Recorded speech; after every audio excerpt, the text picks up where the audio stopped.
Hey, what's up, guys? Thanks for coming by. Good to see you again. Today I thought I would talk about kind of the basic philosophy of kind of how we're making games right now at Renegade Kid, and you know, which games we choose to make and why, and all that kind of stuff. Our approach.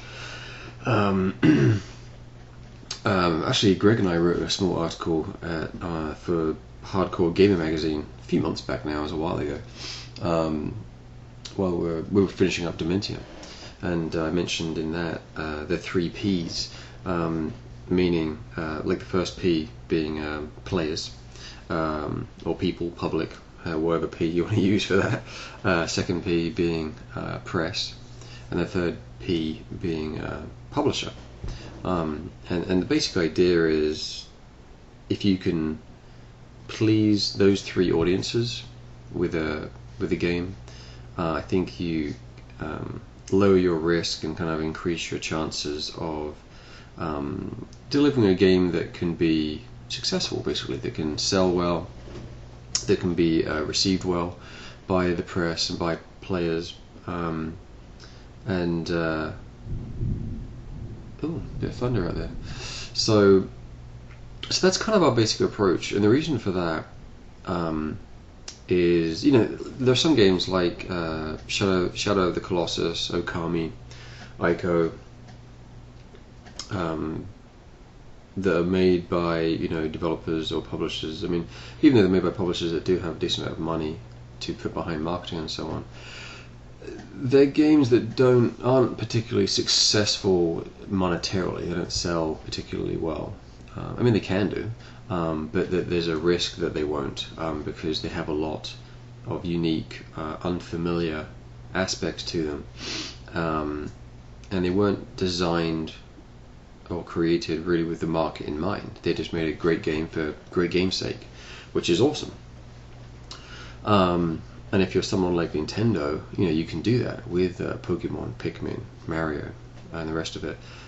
Games that otherwise from other publishers probably wouldn't do a fraction as well, you know, like even a quarter as well, as they do with Nintendo, because Nintendo can not only back it up with, you know, with the Nintendo brand name, but also with, you know, money, with the advertising, TV commercials, just getting it out there. You know, I mean, the advertising campaign for Pokemon was incredible. You know, cartoons, you know, multiple games, playing cards, you know, movies. I mean, it just, you know, every entertainment, you know, medium was practically covered with that game, so you couldn't kind of get away from it. And they designed a good game, not the best game ever, but it did really well because of the push, and it was a good game. But it was definitely because of the push that it did so well, not just because of the quality of the game.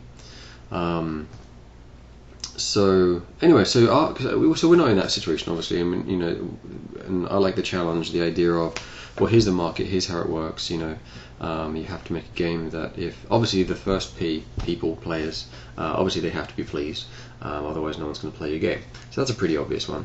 I mean, some people do make games for themselves and don't make games for the audience in mind, and that's definitely risky, because, you know, you may be the only one that likes it. The other P being press. If you can make a game that, you know, is respected by critics, meaning you know, it's very it's tuned and polished very well. You know, it's very tight. A lot of design decisions that have been made are good and sound, that they can respect. You know, because they go through hundreds of games a week. You know, so they're looking at the details, and the spit and polish that's been put on it, to provide, you know, a slick, solid, you know, professional gaming experience. And then publisher, of course, that's the trickiest one, because 9 times out of 10, all they want to, you know, their main focus, all they want to do is make money. You know, make us a game that can make us money. So, you know, you have to think of the market, you know, that you're shooting for, and so that's definitely the most challenging. You know, making a game is hard. Making a great game is nearly impossible. And then also trying to do that, you know, trying to make a great game that will actually sell well, or a publisher will think will sell well, you know, it just adds another tier, another level of complexity to the challenge. So with Dementium, you know, the idea was, you know, go for a corner of the market, which is, you know, survival horror, which is not only, you know, hardly represented on the DS, it kind of goes against the main flow of games on that system because it was mature rated, and in addition to that, it was 3D, which is challenging. You know, not everyone wants to take on that extra kind of challenge of doing 3D. So that placed quite nicely because it was, you know, could stand on its own. As long as we actually delivered a game that was decent, then people, you know, I think, you know, people who are interested in that type of game, then would go, cool, I'll get that, and that was a fairly successful project. I mean, all in all. And similar thing for Moon, you know, for FPS again, building upon the engine from Dementium, but doing more of a sci-fi adventure. You know, sci-fi is a very popular theme. So the common thing with both of those two are there's a heavy dose of familiarity with those games. You know, when you hear about it, oh, it's a, you know, first-person survival horror game, 3D. I get it, cool. Now the only question is it any good? Same thing with Moon. It's an FPS sci-fi adventure. Cool. I understand that. I'm comfortable with that. Let's check it out. Is it any good? If the question is, what's that game? I don't understand. I don't get it. Then, you know, you have a more of a challenge, or, you know, the people's perception of what is it? I don't get it. Is it compelling enough for me to check it out or not? You know, you're increasing your risk of people not caring about your game, basically. So yeah, the third one, the P, the publisher, is the trickiest one because you want to position a game that they will think can sell well, and they can back it up with numbers and all that kind of fun stuff. Which obviously with Dementium was impossible. There was no other real, you know, there's Resident Evil on the DS, but it was a very different game. And it's from Capcom. It was a brand, you know, it had a lot of other factors, you know, with that title that we couldn't compare Dementium with.